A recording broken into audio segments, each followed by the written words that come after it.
ಲೈಫಲ್ಲಿ ಕಾಂಪ್ರಮೈಸ್ ಆಗಕ್ಕೆ ಹೋಗ್ಬೇಡಿ. ನಾನು ಎದಕ್ಕೆ ಹೇಳ್ತಾ ಇದ್ದೀನಿ ಅಂದ್ರೆ, ಚಿಕ್ಕದಕ್ಕೆಲ್ಲ ಕಾಂಪ್ರಮೈಸ್ ಹಾಕಂತ ಕೂತ್ಬಿಟ್ರೆ ಲೈಫಲ್ಲಿ ಅರ್ಥ ಸಿಗಲ್ಲ ನಮಗೆ.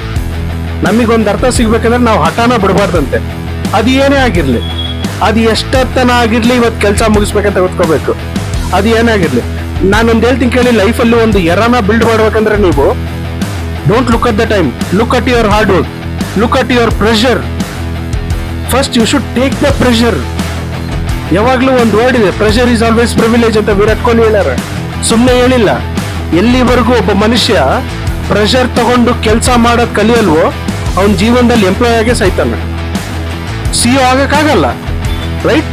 So you should take the pressure, you should build yourself with extreme level. ನಾನು ಎದಕ್ಕೆ ಹೇಳಕತ್ತೀನಂದ್ರೆ, ನೀವೆಲ್ಲಿವರೆಗೂ ಜೀವನದಲ್ಲಿ ಕಾಂಪ್ರಮೈಸ್ ಆಗದೆ, ಮುಂದೆ ನುಗ್ಗದೆ, ಕಷ್ಟಗಳಿಗೆ ಜುಗ್ಗದೆ, ಯಾವನಿಗೂ ಅಂಜದೆ ಮುಂದೆ ನಡೀತೀರೋ ಅವತ್ತಿನ ದಿವಸನೇ ನಾನು ಹೇಳ್ತೀನಿ ಕೇಳಿ, ನಿಮ್ಮ ಜೀವನದಲ್ಲಿ ಬದಲಾವಣೆನ ನೋಡ್ತೀರಾ. This is my words, mark my words. Anyway, ಇಲ್ಲಿವರೆಗೂ ನೀವು ವಿಡಿಯೋ ನೋಡಿದ್ದಕ್ಕೆ ಥ್ಯಾಂಕ್ ಯು ಸೋ ಮಚ್. ಇಷ್ಟ ಆದರೆ ಮಾತ್ರ ಲೈಕ್ ಮಾಡಿ, ಶೇರ್ ಮಾಡಿ, ಸಬ್ಸ್ಕ್ರೈಬ್ ಮಾಡಿ. Thank you so much.